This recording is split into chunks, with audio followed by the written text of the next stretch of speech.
It's the Seth Williams Show with Mike Kazoka. And here's your host, Seth Williams and Mike Kazoka.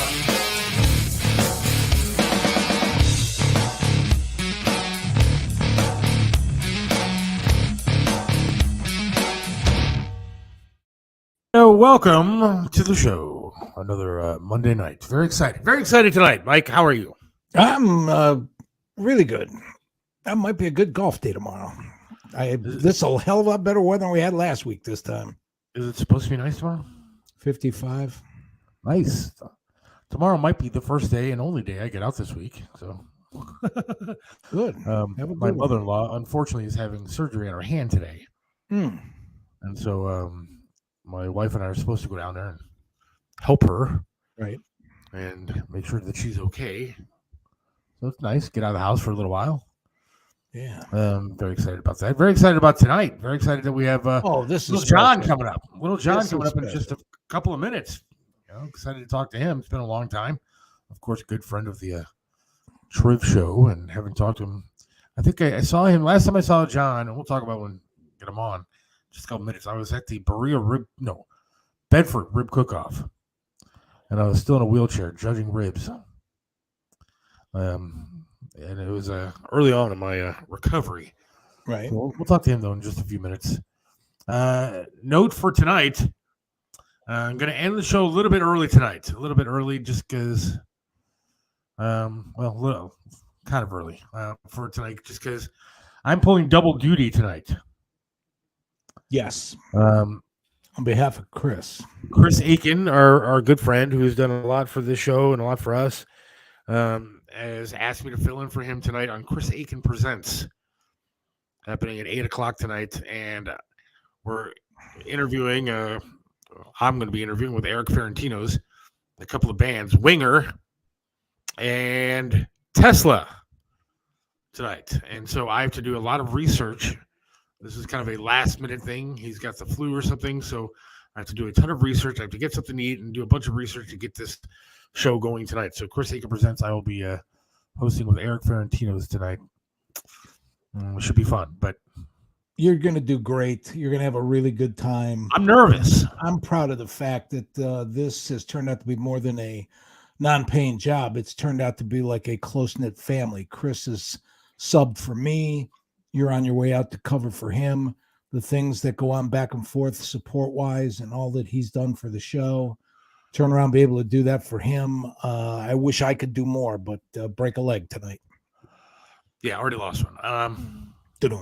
But yeah, I'm nervous about doing it, but I think it's something that I should do because he's done so much for us. And again, he has filled in for me when I was sick and filled in for you, and you had some issues to deal with. And so looking forward to it, but we'll see how it goes. So sorry about ending the show a little bit early tonight, but we always have Wednesday. True. I think we should just get going, right? I do too. And just one last before you bring them on, a little bit of show trivia. A lot of people might not know that footage that makes up the beginning intro of our song that the music plays over. Yes. A lot of people don't realize that, but that is actual footage shot in downtown Cleveland when they announced that Big Chuck and Lil John would not be returning to the air. So that's why all the fire, the hole they left in America. Yeah, that's why I played that. So, all right, hang on.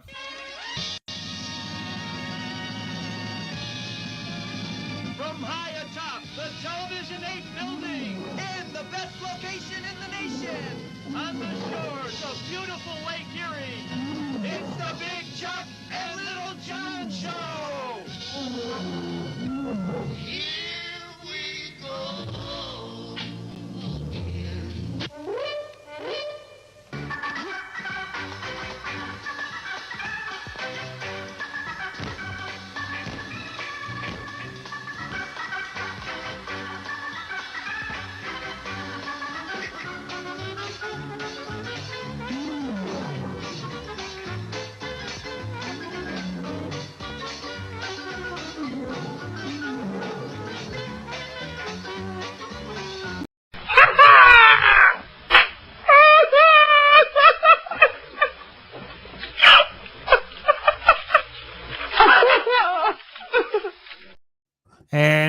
fantastic to be joined by Wow. Lil John Rinaldi. How are you, my friend? Good. How you guys doing today? Good.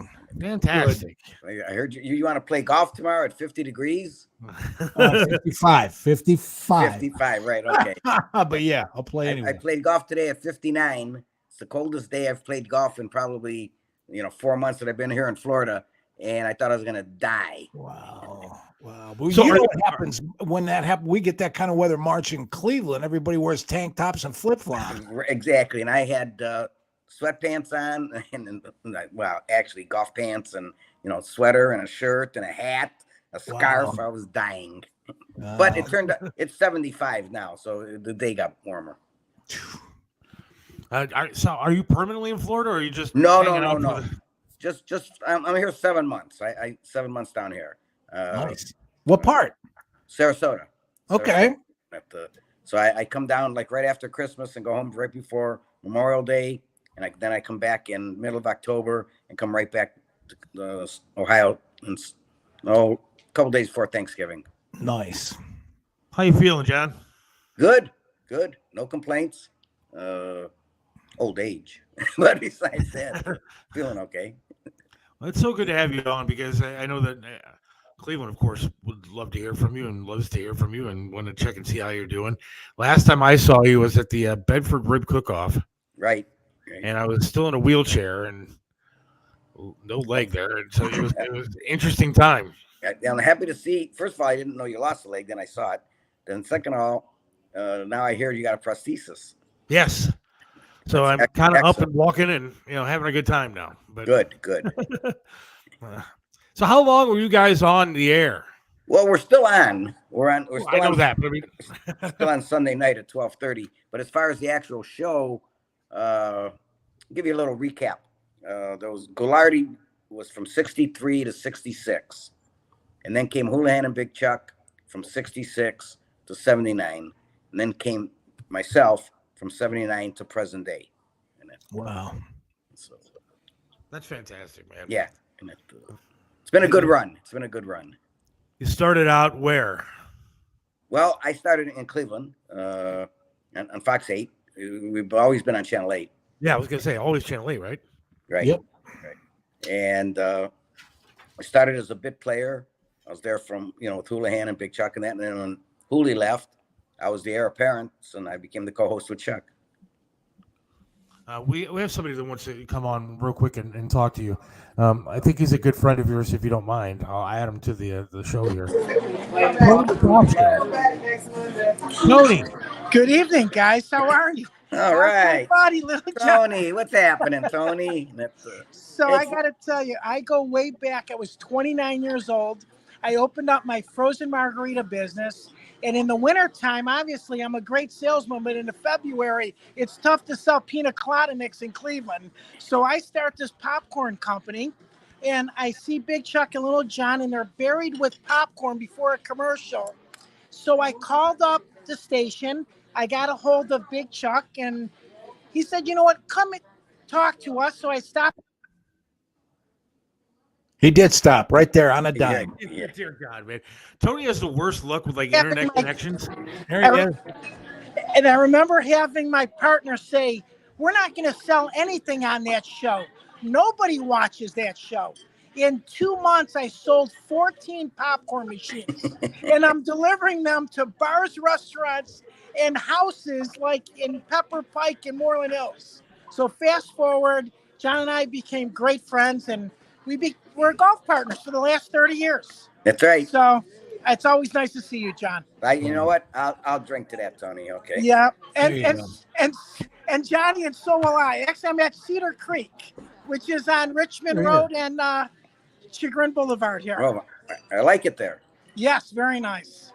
So anyways, again, as they say, the rest is history. And John has been my golf partner and when we do scrambles, he's been my scramble partner. And he's got a great short game. Tony, man. Oh, Appreciate it, Tony. I Thank love you. you guys. Thanks Talk to again. you, John, Tony. I'll see you at the end of May. We're golfing. Okay, See you talk to you. guys. bye. Tony's always getting a plug-in for something. No matter what he does, he's always getting a plug-in. He happened to be had to get the name of the bar that he's hanging at. Right. The concept salesman. We ever get Big Chuck on, he's going to call up and talk about you the whole time. How's Chuck doing? Good. He's fine. Cool. He's happy living in Hinckley on his ranch out there. Is he feeling okay? Yeah, he's very healthy. Oh, good. Listen, I just want to say that I spent some time in LA. I've been in New York and pitching ideas and stuff like that. And every time you approach a TV station about doing something, they say no, because it's always cheaper to just run canned stuff and infomercials and network stuff that you can download, so on and so forth. Hats off to you guys and Fox 8 and Cleveland, because you were talking about an uninterrupted string from when local TV took a chance on a show and started with Gilardi, and you guys are still on. I don't think that streak has been matched anywhere else in America. No, suppose if you look it up every now and then, somebody will come up, and this is not me saying this. You're the longest running television show of your kind in history. In history. Okay. But we're the only show of our kind. So it's pretty easy. Yeah. But the local TV, that's such an untapped, they could do and be so creative. You guys kept it real. It was hilarious. Well, I told before we came on, I found something I had in my collection. It's a box set of 32 drive-in movie cult classic films. I've never even opened it, but I remember looking forward to the stuff that you guys had on and the comments and cutting in before commercials. And it was just, 79, I was 24 and still a kid. And my sense of humor and view of the world and stuff like that, you guys impacted a lot of lives. Thank you. Well, it was pretty easy. Number of fact is that we were cheap to do the show. Yeah. We had those Class D movies. Right. And Chuck and I did everything. We built the sets, we did everything. So it was a two-man show. Yeah. Chuck wrote the show, and I did everything outside, like personal appearances and things, and booked all that. So it worked very well. But as far as the cash outlay for Fox 8, by the time the first commercial was aired, we were paid. Okay, that's okay. Yeah, okay. And then we were 100% sold out. When you watched our show, you never saw, ads for this or, PSIAs and everything like that. Yeah. We're 100% sold out. It was an easy sell. Wow. A lot of people are texting in how much they love you. Jake says Big Chuck and Little John skits are the best. A lot of bits and stuff I've put together for on and off air was made with inspiration from Big Chuck and Little John. They're the best. Thank you. Yeah. And Scott wants to know, how did that opening come together? The one you just saw? Yeah. Okay, because we did like 4 different openings, 5 different openings. That one, again, like I said, Chuck wrote the show and he came up with that idea. And the beauty of it, we had a guy by the name of Dick Goddard. Obviously, everybody knows him. Yes. And he went along with it. Here we are blowing down a hall, blasting the weatherman, the number one weatherman in the city. And he went right along with it. He was a slapstick guy. And a lot of the things that we did back then, you couldn't do now. I mean, I don't even know if Fox 8 would let us run down the hall anymore. yeah, right. Then it's property. Exactly. Falling and hitting and exactly. Bouncing. Yeah. Well, I mean, that's what has changed about TV, because obviously cable came along, you do all this crap on cable and stuff, but local TV just isn't the same. It's not as fun as it used to be. And, well, they don't have local TV like they had it back then. Right. Now there's only, besides the talk shows in the morning, things like that, there's no shows like ours anymore. No. That's done. That's gone. And plus, people want everything fast, real quick. The young people, they want everything real fast. Where ours, the skits used to take a little time for you to think about the punchline and everything. Exactly. So. What's funny though is that, I don't know if you even realize it. Do you have TikTok? No. Me? All right. Yeah. Well, I'm lucky. What I'm saying is that I went to TikTok and I looked up Big Chuck and Little John, and even on TikTok, there's a ton of stuff. Well, That's what I found. YouTube and that were big on it. But even People TikTok, talk- Big I found everywhere the is opening what- there. I found the laugh there. All this stuff is on TikTok. So even the younger generation, if you want to call it that, are still loving what you guys did and do. I mean, it's amazing. It really is. Thank you. I like it when somebody comes in up to me and they'll be with their dad or grandfather, whatever they're with, and they're like 9 years old or 10 years old, and they'll say, "Isn't that the guy we saw on YouTube or on the commercials?" And that makes me feel good that somebody recognized that. We're in our 4th generation. Yeah, it's unbelievable. Yeah. You guys had a good relationship with Triv, though, and you guys did some tremendous stuff with Coach. How did you get involved with Triv? Well, I knew Triv when he was a teenager. When we were Did you really? I didn't know that. Yeah. Because he was from Mayfield Heights area out there, and he went to Brush, and a lot of guys I hung out with were from Brush and everything, and we just got to know each other. And I knew his brother Gary, and from that we just talked and we got along. We really did get along. I mean, everybody's go, "Oh man, he's salty. He's this, is that." He was the salt of the earth. He'd give you the shirt off his back if you knew him, and he liked you and everything. How was he as a teenager, though? He was obnoxious, and he got in fights and everything, but he got his butt kicked a couple times, a lot of times. Okay, I could see that. Ghilardi Fest, you guys did that for so many years, and right, and we keep saying we're going to bring it back, but we can't. It just won't work. It just won't work with COVID killed it. Really? COVID killed it and everything, because once we've been gone for like 3 years, and then trying to get vendors back and trying to get a venue, and we wanted to keep it reasonable, and everything got so expensive to rent, Holiday Inn, to rent a Holiday Inn and everything, and then charge a couple bucks to get in. It just didn't work. So I don't, truthfully, I know people are saying, "Let's do it again one more time," and everything. I don't think so. I don't think it's going to happen. It's sad, man, because I took my daughter to Ghilardi Fest. It was a good family fun time. I mean, it was a great time, and we made sure that every vendor that was there was family friendly, and there was no X-rated DVDs being sold, and so you could bring anybody. You could, like your daughter, you could bring your daughter. She could look at anything and not be freaked out or anything. Yeah, it was a blast. How did you get involved with Ghilardi and all that? Well, Ghilardi was from Chuck.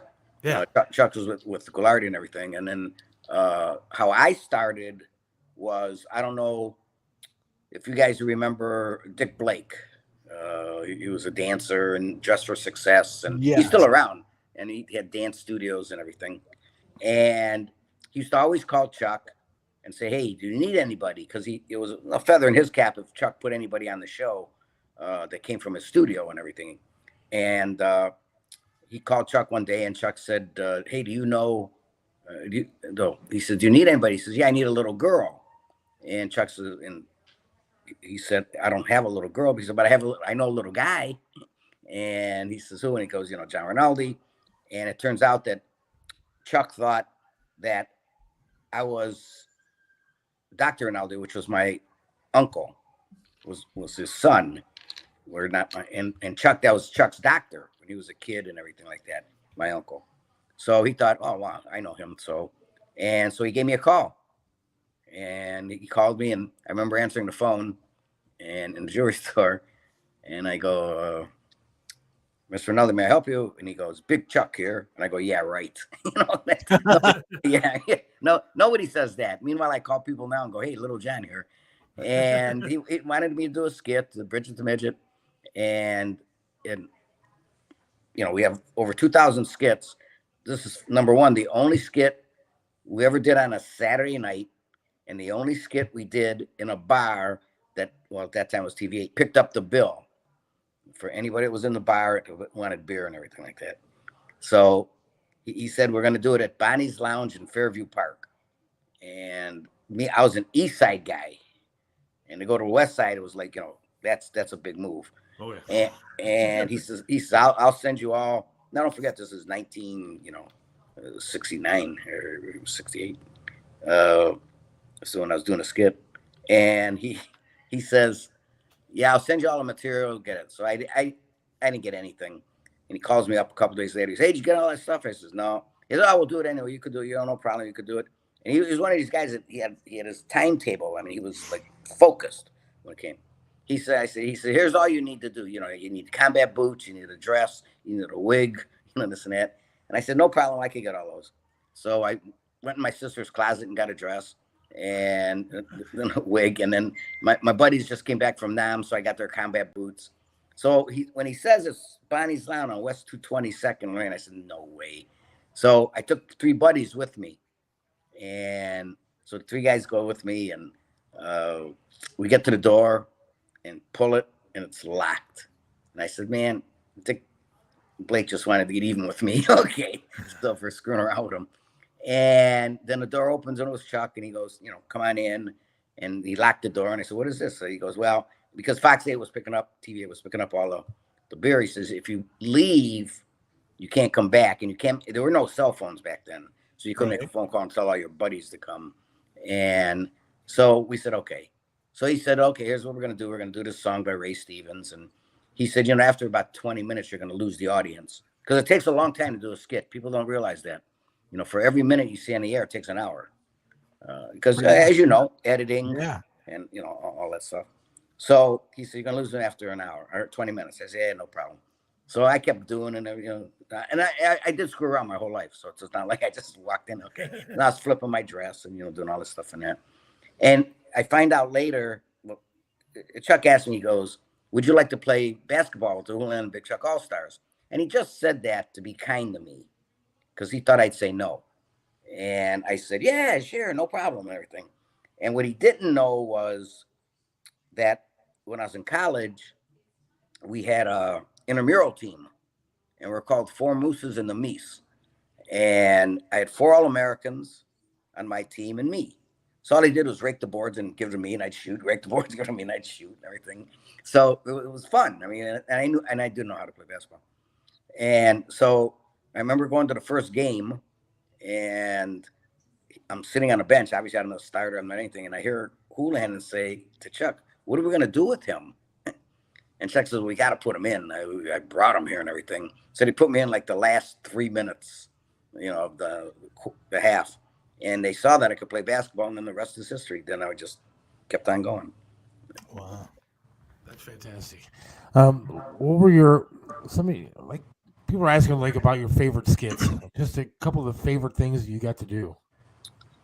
Well, I don't really have a favorite skits. The one that really sticks out is Troglodytes, and it's a caveman, cavewoman, and everything. That was like my 4th skit that I ever did, and I damn near drowned on that skit because I can't swim. And Chuck says, don't worry about it, just run in the water. You know, I ran in the water, and it was like off a boat ramp, boom, right down. Okay, and he's doing this, directing that. If it wasn't for his son Michael, who was 16 at the time, that saw me, he came in and got me out. So wow. Yeah, I mean, I don't think I died, but but still, yeah. But anything that Chuck said, right now, if Chuck came in my house and said, I want you to run square through that wall, I would do it without even hesitating, without touching the wall, without doing anything, because he, you know, beforehand, he fixed everything. He made sure everything was right, everything was good, and everything like that. And so I could do everything in that. And very, very rarely did we get hurt. We did get hurt. I mean, a couple times. One time we were doing a skit where Rick DeShant's supposed to pick me up and throw me through the weather set. But we weren't stuntman, and we didn't have props like that. We borrowed every cushion and everything we could from every chair at Fox 8, and, you know, put it behind the set and everything. And so Rick DeShant picked me up and threw me, and he got excited, and his adrenaline was running. He threw me right past the cushions, right on the concrete floor. Boom. And I was stunned for a minute, and you can hear, if you ever see the skit, you can hear in the background, he's dead. The camera lady said he's dead. Okay. And anyway, so things like that. And a couple times, one time I broke Chuck's ribs, you know, doing a skit, a kung fu skit. And one time I smashed my face. Well, again, we got hurt, broke his arm. I mean, but we did our own stunts. We did everything. We were too stupid to do it. I mean, there's skits now that if you ask me to do, I say, are you insane? Right. You know, like we did one walking on a ledge on top of Channel 8. It's a ledge on top of the building. It was probably 18 inches wide. And him and I are doing a dueling skit back to back, and we're walking on this thing. I would never get up there now. Yeah, well, now without a net, jeez. Nothing. No, I fall down. Nothing. You die. Okay. Wow. Gunnar wants to know, was John there when the dog beat Mushmouth on Yes. pizza eating contest? That's Chris the Fireball was the dog's name, and he was from Bonnie's Lounge in Fairview. Really? That's where that dog came from, right? Wow. I was actually in the audience, when that happened, because right after that, because we taped on certain days, so they did the pizza fight, and then it's either before or after I did a skit, or then I would do a skit right after that. I got to tell you something though. I've spent my whole life as a comic. You know that. We've talked. Yes, I do. Yeah. But I got to tell you something. Seth asked you, what's your favorite skit? And you said, well, I don't have a favorite, but then all kinds of memories come to light. Oh, yeah. But the thing about it I remember is I don't care. I laughed at every single one of them. There wasn't one where everybody goes, oh, that one sucked. That never happened. It's funny because when we go somewhere, somebody say, oh, my favorite skit is, and I go, oh my God, that was one of the worst ones we ever did, or something like that. And like I said, we did over 2,000 skits. And if somebody said and started it, I could end it. I knew exactly. I knew all the. I still know to this day. I still know all the skits. Ask me what I had for breakfast today. I have no clue. Man, but it was a good time in my life. It was fun. It was. It showed, man. You guys. That's the thing about it, is keeping it real. The fact that it felt live, it felt spontaneous, it felt like you were there. That was part of the magic of the show. And the reruns, the energy still plays through. You still get that feeling watching the show. Well, you're talking about two really non-professionals. Yeah. Chuck was a director at Fox 8, and I had a jewelry store. I worked in the jewelry business, and this was part-time for us. I mean, think about this. We lasted all these years. We never had a contract. Amazing. Wow, I didn't know that. Never had a contract. Huh. We'd look, and in the early days, they used to send out a form that showed the programming for the next 3 months. What was meant, and we'd look at it and go, oh, we're still on. Wow. It's absolutely amazing. I mean, see, that's one thing that we've talked about on the show before. You and Chuck are icons of this town. And I mean, you really are. And yep. And Cleveland doesn't have a lot of those anymore, and they're not making them like they used to. I mean, the news people aren't the same anymore like they used to be. And having you and Chuck in this town, it's been a blessing, and you guys are just icons and always will be. But we came along at the right time. We really did. I mean, we came along for 50 years, but it was the right time. The right time. It was a long time. No kidding. Classic dumbfounded, confused look you do facing the camera. That's the punchline classic. Yep. Hey, people, I mean, miss the old days. I mean, people are really happy to see you, and they're really excited. That's the thing, and I say this all the time. I had two happy businesses.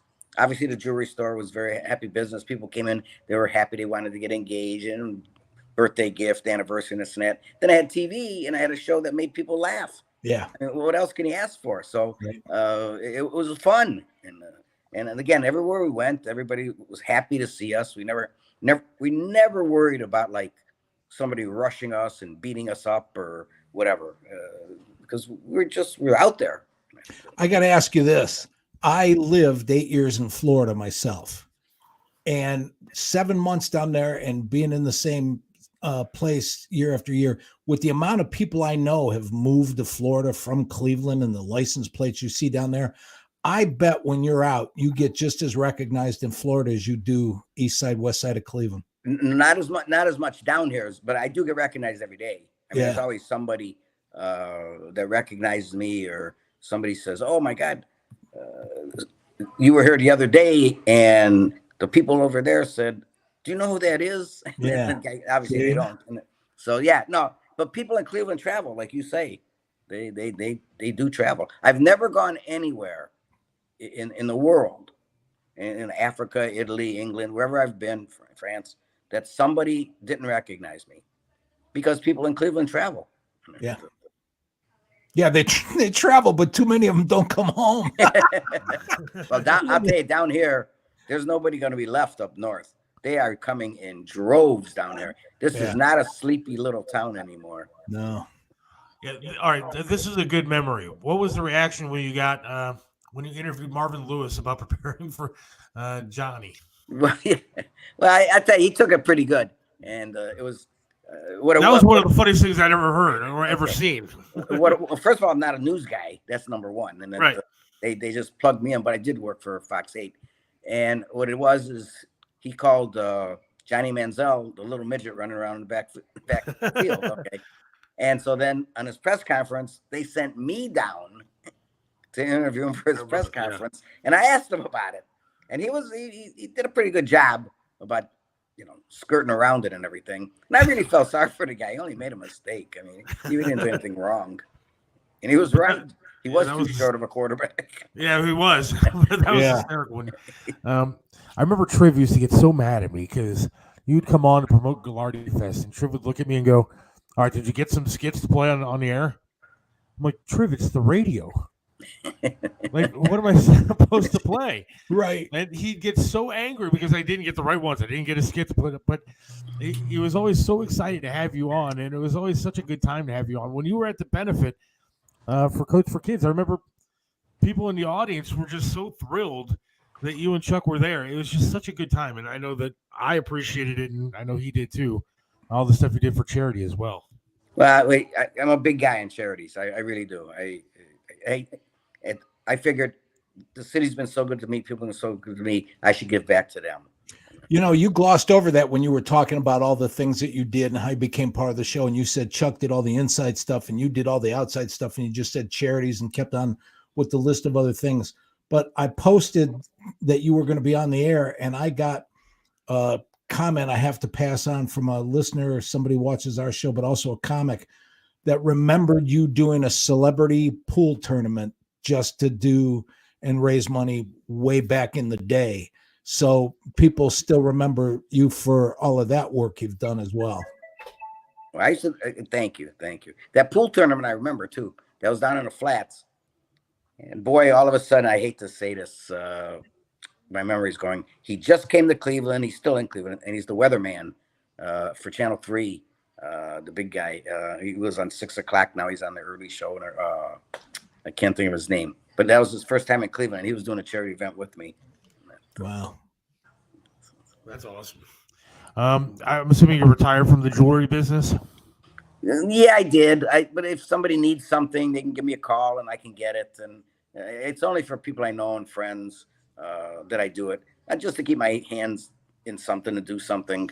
So, and it's a fun business, like I said. Again, I told the story the other day. One of my favorite times in my life, it sounds strange, but it's not for me, is, I grew up listening to Triv. I obviously grew up watching you and Chuck. And one night we went out to dinner. It was Triv and his wife, you and your wife, and I think Tony was there also. We went downtown to a restaurant. Colin Hubbard restaurant. Yes. And I remember we were sitting there, and I was like, oh, my God, I can't believe I'm having dinner with Lil John and Triv. And I was like giddy. And it was just so exciting because one of the great things about you, John, is that you're just so down to earth and so sweet and so caring about everything, the city. I remember that night distinctly, because they took us to the back room and put us in that back room and everything. Yeah. But Triv came in, and he had pajama bottoms on. It was pajamas. Yeah. And this is Colin Hubbard. Okay, everybody's in a suit at that time. Everybody's in a suit, dressed real nice. Your wife was beautiful. Everybody's okay. And he's got his pajamas on. And I looked at him and I go, where'd you get those? He goes, oh, he said, these are the greatest things in the world. He said, they even have a fly in it, he told me. In his pajamas. I says, oh, okay, I got it. Okay. Wow. Yeah. Yeah, there's a couple times I asked him when we were going out to dinner. I said, so what should I wear? And he goes, what do you mean? I said, well, do I need to wear a tie or a coat or anything? No, just wear whatever you want to wear. But it was such a great pleasure to sit down with you, and it's always a pleasure to see you. And I thank you for coming on tonight. So thank you for having me, and good luck with the show. Please. Thank you. I think it's we're getting better. Not great, but we're getting better. But thank you, and I really appreciate it. Mike? Hey, in another 48 years, you'll match us. And There we go. Yeah, and you can interview me again. We're on our way. I'm telling you. But thank you again, John. Much appreciated. Thank you. You guys have a good evening. let's Bye. get together once you're back. Okay. Not a problem there. Cool. Not a problem. Okay. All right. Love you, John. Take care. Thank Bye. you. Bye. Lil John Rinaldi, fantastic. It was good talking to him. Always. He's a fun guy, nice guy, and again, one of the again, Cleveland doesn't have a whole lot of icons, period, but he's one of the special ones, and gracious enough to come on this show of all things. Yeah. And he was a friend of the Triv Show, friend of Triv, and I consider hopefully a friend of mine and yours, and I that think was cool. so. And the thing too, like you echoed, Triv, Big Chuck, Little John, Dick Goddard, the character still matters, man. It still matters. Yeah, and because that's what separates guys like those and women too from everything and everybody else. Yep, he's one of the best, no doubt. We got to take a quick break, and we'll be right back.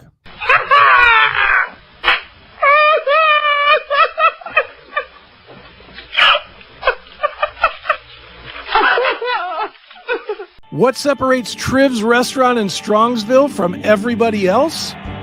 Some restaurants you go to eat the same thing over and over and over. But then there are restaurants like Triv's where you want to go there every single time and eat something different until you have eaten every single item on the menu. Why? Because the food's delicious, and it has been for almost a quarter of a century. Triv's has amazing food, outstanding service, and an opportunity for you to have private dining, special events, and intimate occasions. You can enjoy a memorable fine dining experience in your own dedicated, intimate space. Visit Triv's in the heart of Strongsville. Call now for reservations, 440-238-8830. Triv's in Strongsville. Joe Burdick custom flags are amazing. Each flag is handcrafted to reflect the imperfect perfection, making each piece of patriotic wall art unique. This is a local small business, veteran-owned and proud. Joe Burdick creates symbolic artwork that is built to last. Display your spirit, pride, and patriotism by calling 440-305-2065 and let Joe's flag serve you. 440-305-2065. Joe Burdick Flags. Let me introduce you to Charlie's Auto Repair. Any car, any truck, any problem, Charlie's does it right. You know how it is. The check your engine light comes on, you put air in the tires, and the light is still on. 216-470-0170. That's Charlie's Auto Repair, 13728 Madison in Lakewood. Charlie can do it all, from small engine repair to fleet maintenance and system diagnostics. Winter is here, so call Charlie's Auto Repair for snow plowing needs. 216-470-0170. Charlie's Auto Repair. Let Charlie make your car great once again. Back here on the Seth Williams Show with Mike Gisaka. A couple of things real quick after the commercial break. Thanks to John Rinaldi for joining us. Little John, the best. He actually thanked me during that break for having him on, and it was nice to be remembered. I mean, come on, John. Come on. Nobody is ever going to forget John and Big Chuck. And again, I wasn't blowing smoke when I said that those guys are Cleveland icons. Listen, and I'll repeat something I said to you when we talked during the break too.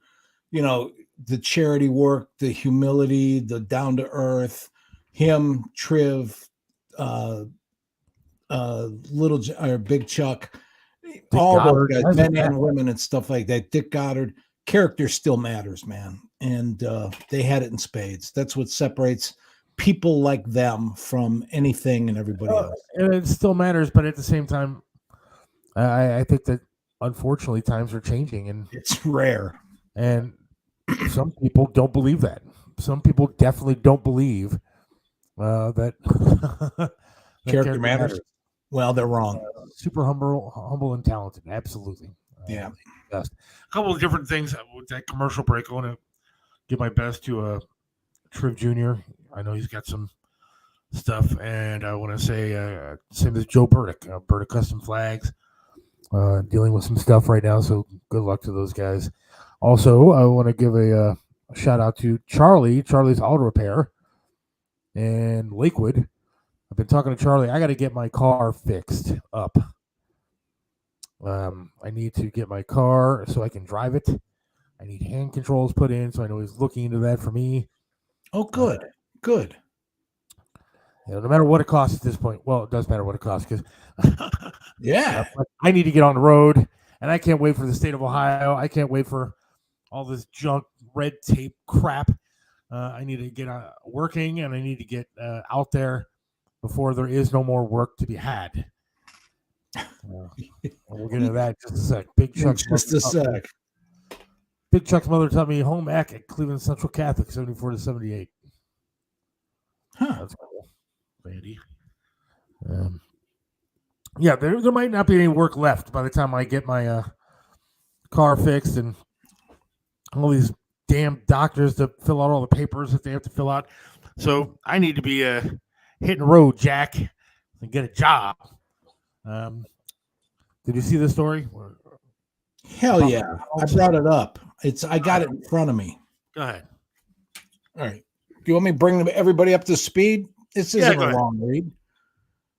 McDonald's has begun testing its first ever robot restaurant in Texas, sparking debate and intrigue in equal measure. So that's the coverage it gets, like it's neutral.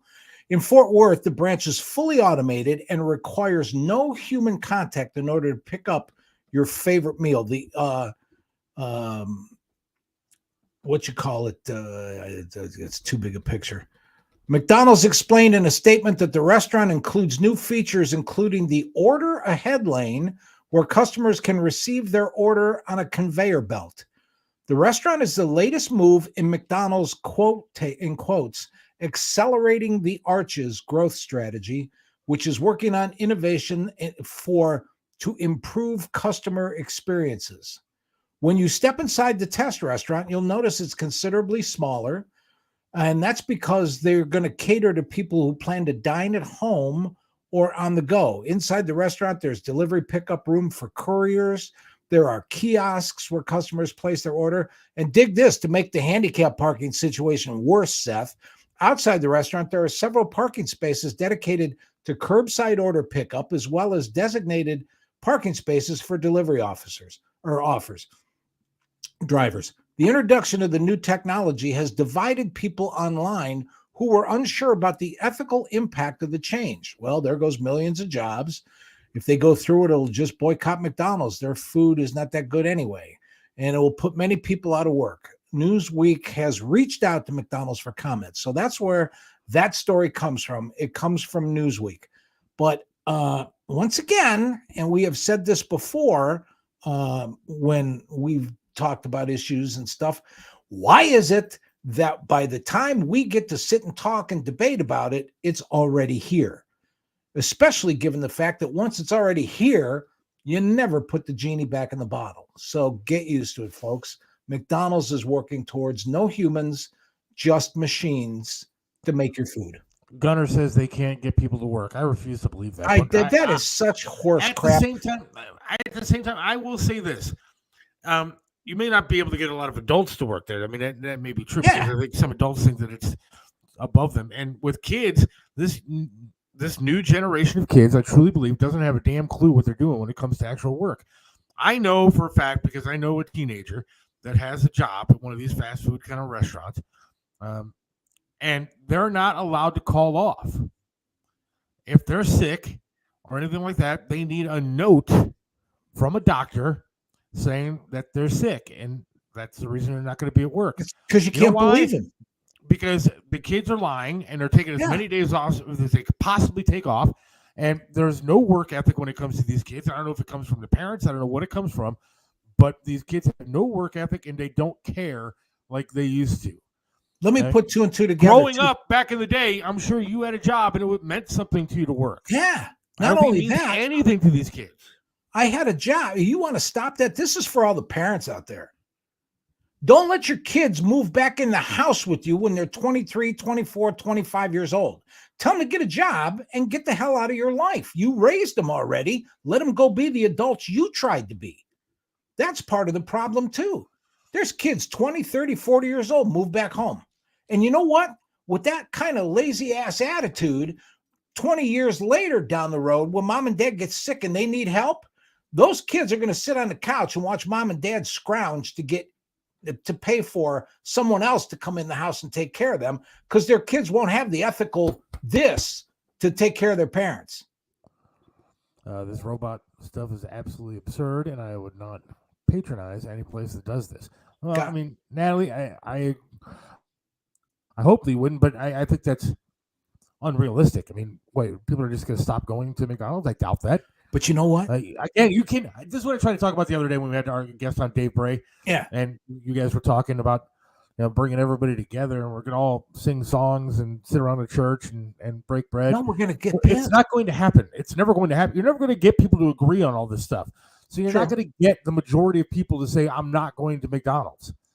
I mean, you have supposedly 8 billion people that voted for this president and 8 billion others that voted for the other one.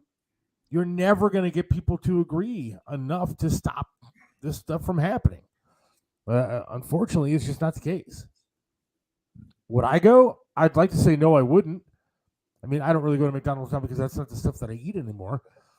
But would I not go to McDonald's for my daughter or something like that because it has robots? No, I'm guessing I'd still go.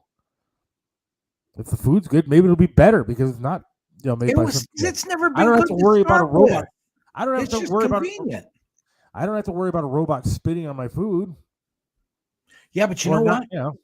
Once the truck pulls up and there's nobody human inside and the deliveries start coming at night, there's no human being inside the restaurant to guarantee that what they're putting in the conveyor belt is really food.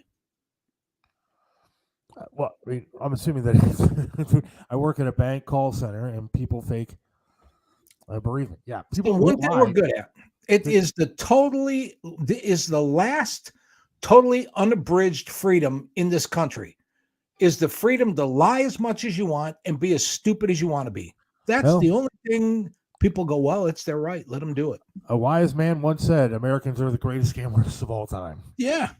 And I find that to be very accurate. Started working at 15, 2 hours after school, full-time, every summer break. High school and loved it.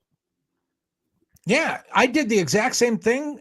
And here's what happened. When I was 17 years old, after working for 2-3 years, my grandmother got sick. My dad moved the whole family to California, and he cleaned out everybody's bank account to help with the move. So there you go. I haven't been in McDonald's in about 3 years. Burger King, probably 12 years. I mean, wow. I told the story the other day about how last time I was at a McDonald's, I went in and I just wanted to grab my daughter something to eat before she went to work. And I stood by the counter because the drive-thru was packed. Yeah. And so I went inside because I thought it might be quicker to get food in there. And they had the 2 kiosk things, but I wanted to just order at the counter because I actually had like a code on my phone to use to get a discount or whatever. And I didn't want to figure it out on these stupid kiosk things. I just wanted to talk to an actual person so I could make my order and do it easily and without pushing 15,000 buttons that other people have pushed. And while I'm standing there in line at the counter, 4 people come in, use the kiosk, and end up getting their food before I do. While I'm still sitting there like a jackass waiting for an actual person to talk to. Yeah, I've laid down the law a little bit with my kid though. She's working now, and I appreciate the fact that she's working. But I've laid down the law saying, you ain't quitting this job. You know, you Hell, want with another the way- job? You don't like your job? Then you're going to find another job while you are still working at this one. right. But I Because it's a told lot you, easier to find a job while you have one than when you don't. And you are not going to be a quitter here. You're going to bust your ass, do your job. And you want to find another one, find another one. listen, I don't mind saying it again. I've told you face to face this. Based on the way you raised your daughter and based on the Molly that I know, in 6 months, she's going to be a manager. She's going to run circles around those people. Yeah, well, I appreciate that, but I just want to instill the fact that you take a job, you're going to do it. Yeah. And it's not a life sentence, but if you want a different one, you don't like what you're doing, then you have the ability to look for something else. But you look for a job while you have one. The dichotomy for years has been this, and we've never addressed it, come to grips with it. It's just that. I would agree with this comment, by the way, too, Natalie. But here's the thing. Everybody wants a job that with 2 6-month paid vacations a year where they don't have to work and they make $100,000 a year minimum. That's what they want to do for a job and a career. And then everything they want to own, they want to go online to Amazon and buy it for 99 cents. So they want everything to be free and they want to make a lot of money and not work. How do you pull that economy off? That's not capitalism and that's not socialism. That's just stupid. My friends all said I was crazy Yeah. for working on summer breaks full time, but getting a paycheck every Friday changed their minds real quick. Isn't that? Well, that's the other thing, and it's so weird because, I remember being, 16 years old and I had a job at Bob Evans. I was a busboy and hated it, despised it. But, it was nice, getting that money. I'm trying to tell my daughter, like, look, man, you want to buy the next Elvis thing because she's big into Elvis. You want to buy that little Elvis doll. You want to die, whatever. Then you're going to have to work for it. But not only that, Seth, it means more to her. It does. Because she bought it. Nobody gave it to her. It's hers. It's not a gift from you. It's hers. She bought it. That's a lesson you can't just tell somebody about. They got to experience it. They got to do it. When I was 13, 14, I asked my dad for an allowance. He says, you already have one. I said, what do you mean? He goes, I allow you to live in my house for free. Yeah. That was my dad. Yeah, I do agree. The parents these days are probably part of the problem, if not the biggest part of the problem. I think schools are kind of the problem too. I mean, I hate to say that. I don't think the same message is being taught that it used to. Talk to an actual person today in any situation is a joke. People do not know how to talk. Everything is texting. She has no idea how right she is. Oh, yes. There was a recent survey. I think I brought it up, but it's certainly in my act. If you want to come see me talk about it at length sometime, 63% of this generation that they polled would rather text than have an actual phone conversation. When they pick up the phone, they don't even try to call somebody. They just automatically text that person. And it's crazy. Yeah, I had a phone conversation today with somebody because we were actually texting back and forth about something. What? And I got it. I sent another text and immediately got a call back. And I said, "Thank you, God, for calling me back." Yeah. And they were like, "Why?" I was like, "Because I'm so tired of my fingers hurt texting. It's so much easier just to have a conversation on the phone." So we can hear how each other sounds. We can convey the message without, all kind of different, period, exclamation point. We can have an actual conversation without texting. But the younger generation is all about it. Pay attention to this too sometime. Right now, there is a commercial on TV running for Golden Corral. In the commercial, mom's in the restaurant and she's got her daughter and probably her daughter's friend. They're teenagers. And the mom is lamenting the fact that, oh, look, this is the way kids today talk to each other. They're not talking, they're texting on another. Talking means having a conversation. Talking means saying, oh, my God, look at the size of this golden breaded shrimp. And the girls go, oh, my God, they have golden breaded shrimp. And they look at each other and the mom says out loud, that's what a conversation's all about. And then she turns holds up the shrimp, and whoever she's with takes a selfie, takes a picture of her with the thing. So mom goes right back to making sure that social media isn't denigrated in any way, shape, or form. And if you knew how much of a science is behind advertising to push the right buttons and do the right thing to affect the most amount of people, they did that on purpose. And the whole thing as a commentary, it sucks. It just blows. But, at the same time, and I know that you and I have talked about this before a little bit, where do you draw the line between being just an old ass that doesn't want to deal with technology and new stuff and saying, well, this just isn't right? I mean, we need to get back to family values, family morals, family. I don't mind that, but here's the thing. People lament that those things are going away. And this is what I mean about both sides are wrong. The people piss each other off and think, well, the left is doing it and the right is slow and catching up and the left is trying to change all this. And while we do back and forth, the decisions to take those emotions and those standards and those morals away, big business makes those and we're stuck dealing with it. Who's had a conversation as to whether or not everything Eisenhower said back in the 50s, any technology or any corporation that has the technology to take away people's jobs should also have the intelligence of how to replace them.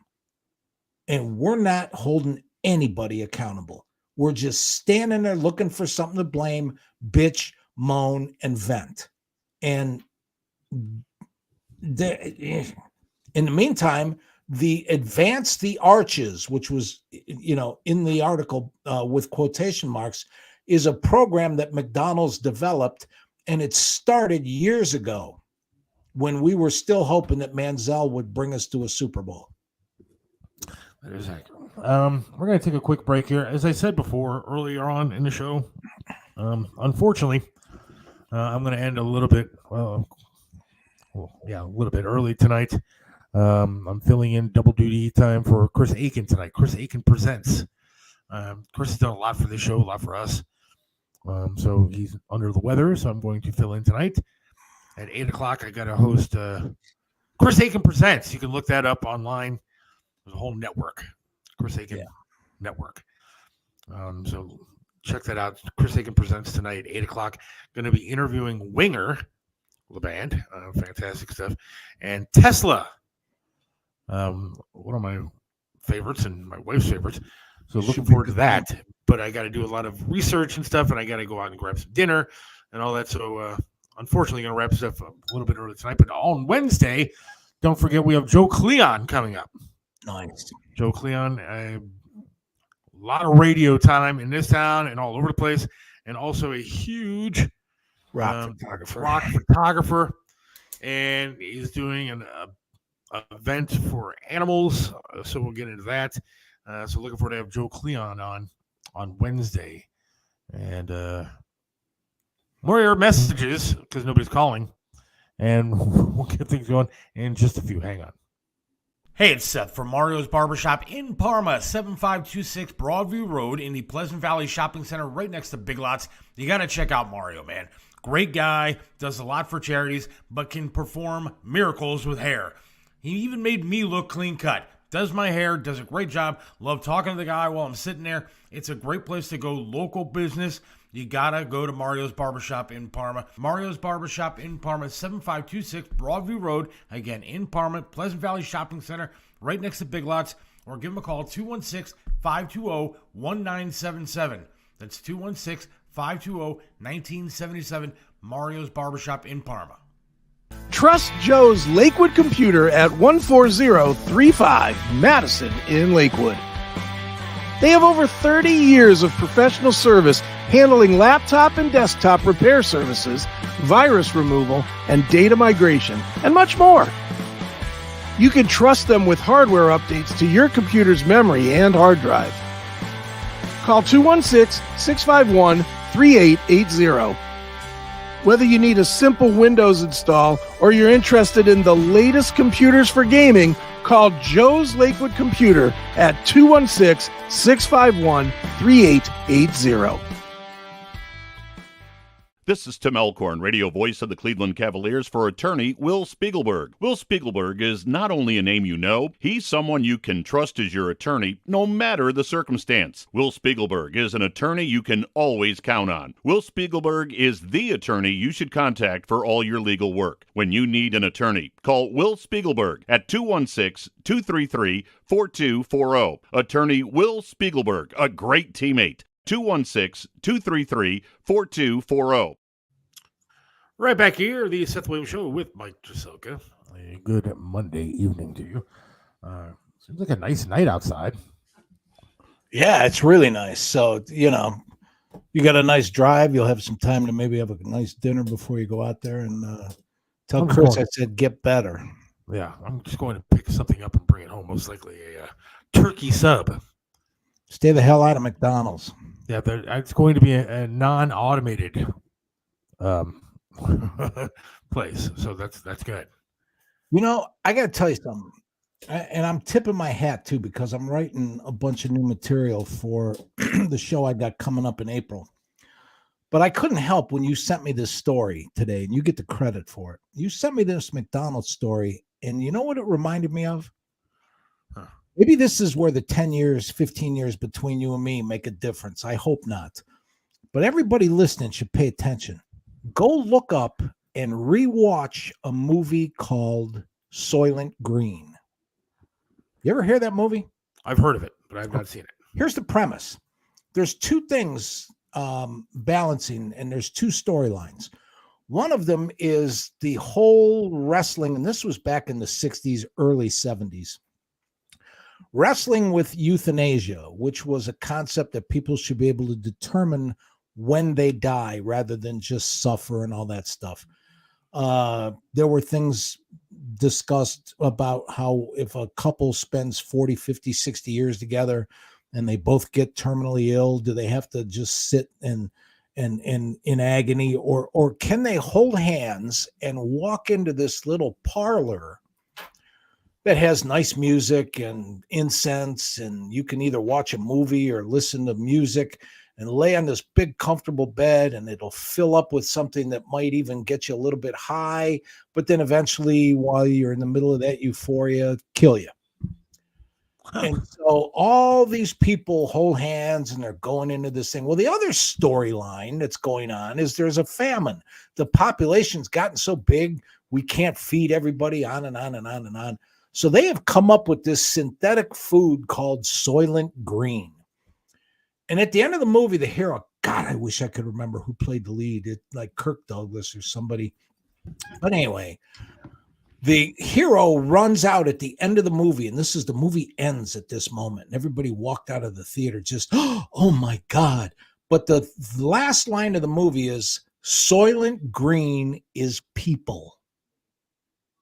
So that euthanasia factory, everybody's walking in to die, and then they were taking all the bodies and turning it into food, and that's what, but I swear to God, man, when there's nobody in that McDonald's, if they ever pulled something like that or made something plant-based or chemical-based that would guarantee that nobody would live past the age of 72, 75, if they were able to engineer something like that happen, it would make this whole vaccine scare pale by comparison. They ate them?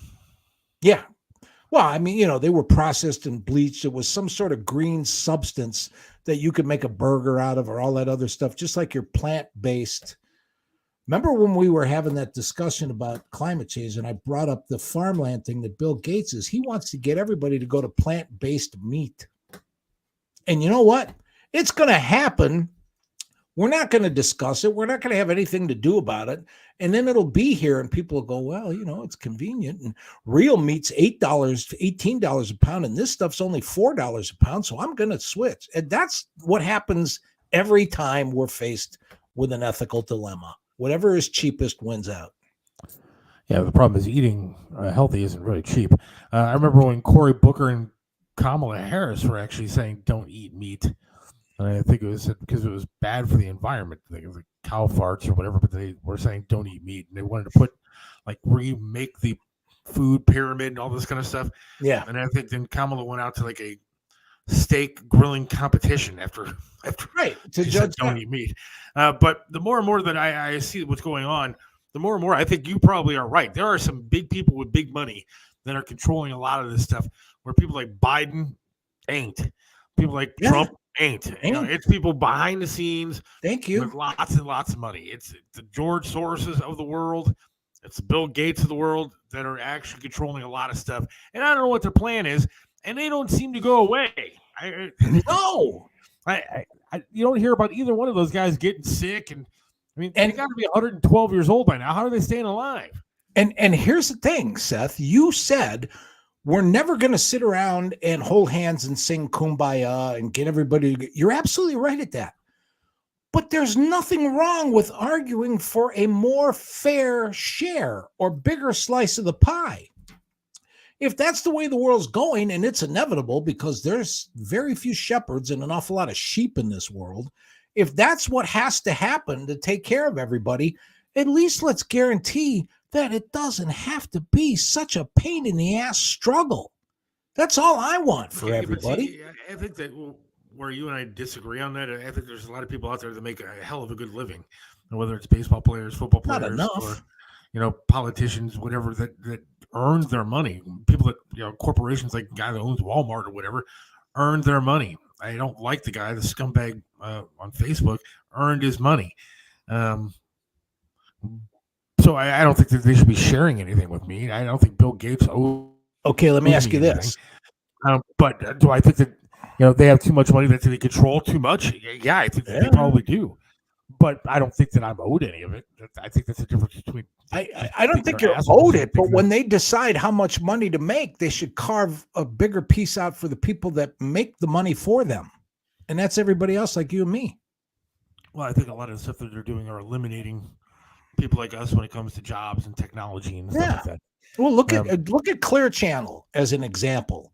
All the sound engineers, all the producers, all the talent, all the people, all the sale, like you when you worked in that building in Independence, the ungodly amount of money Clear Channel made for being the number one in you could sacrifice smaller corporate shares to give everybody a $5 an hour raise.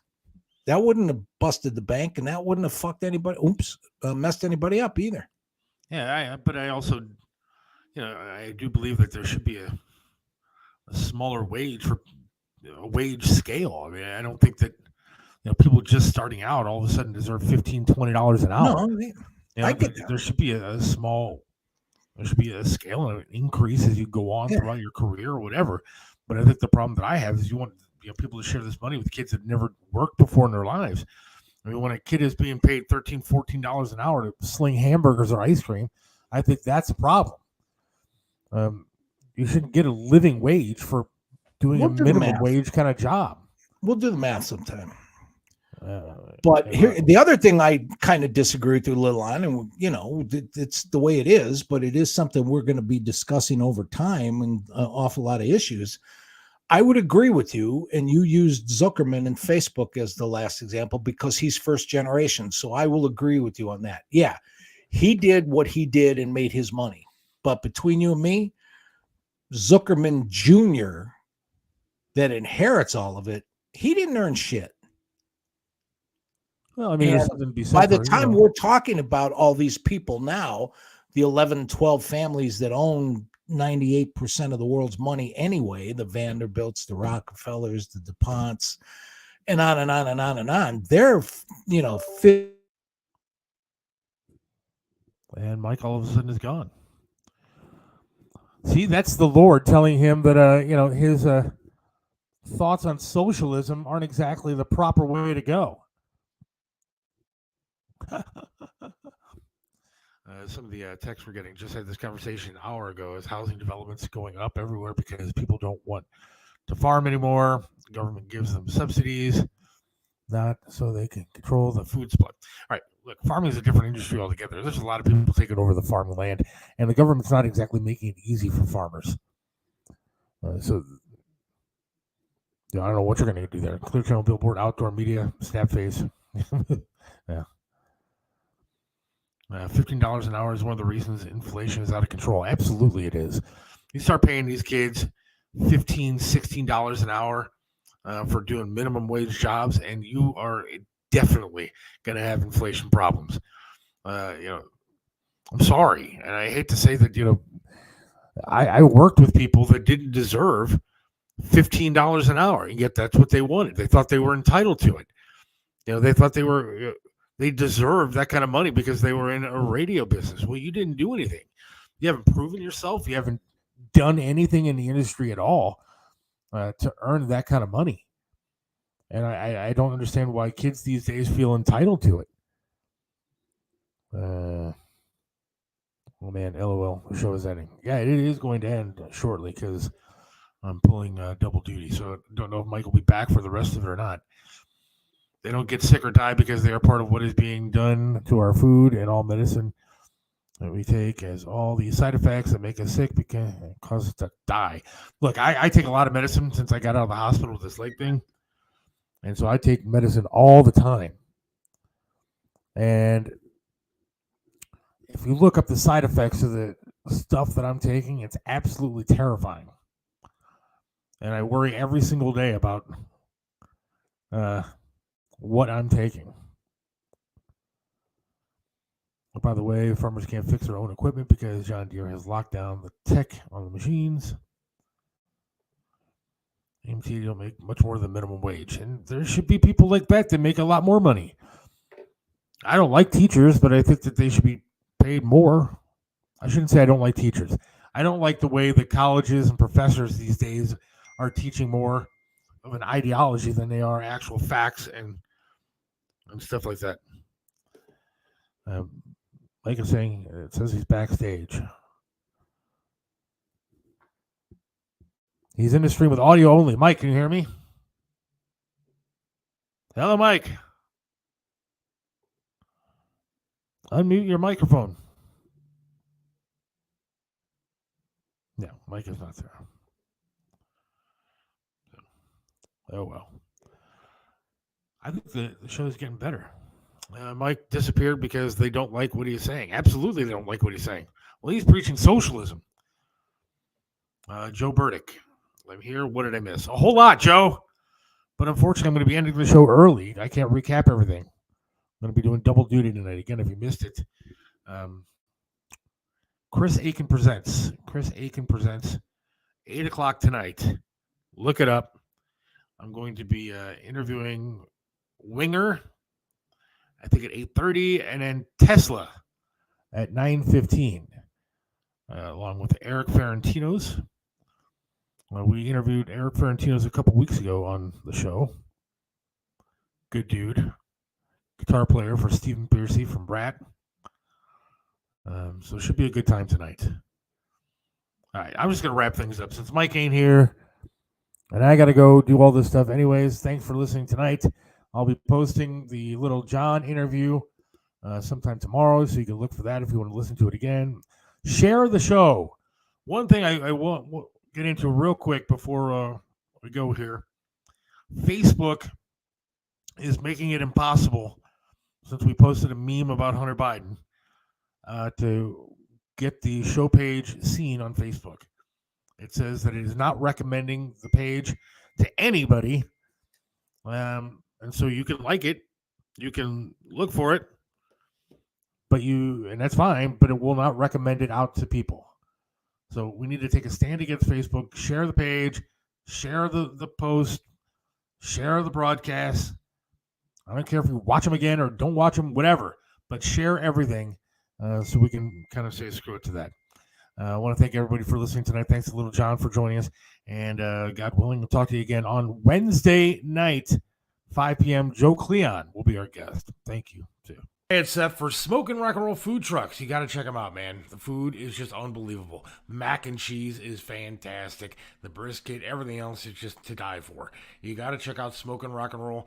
605 Clague Parkway in Bay Village. You can give them a call, 216-539-2239 to book a food truck.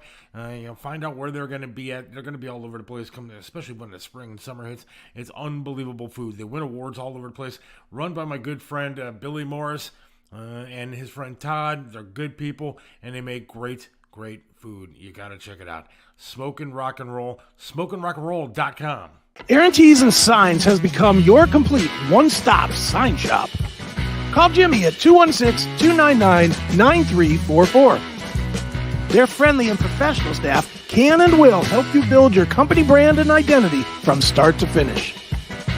One stop means you get a complete package from one location. Custom logo design, vehicle graphics, banners, t-shirts, storefront marquees, and so much more. Aaron Tees and Signs, 4883 Turney Road. Call us at 216-299-9344. Hey, it's for Audio Base Studios in Bay Village. And now if you need a podcast done, you got a band, you got to record some stuff, Audio Base Studios is the place to go. Trained technicians, good management there. I'm telling you, Audio Base Studios has helped me out tremendously with my podcast. You want to go there, Audio Base Studios, 605 Clegg Parkway in Bay Village. It's right next to, or in the same building, I should say, as Smokin' Rock and Roll. Some of the best barbecue food trucks in town. The best barbecue food trucks in town. I'm telling you, you got to check out Audio Base Studios. I know the guy, Chris Aiken. I know the guy, Billy Morris. They're good people. They take care of you. Audio Base Studios. If you got a podcast that you want to start recording, Audio Base Studios in Bay Village is the place to be. 605 Clegg Parkway. Give them a call. 216-713-0066. That's 216-713-0066.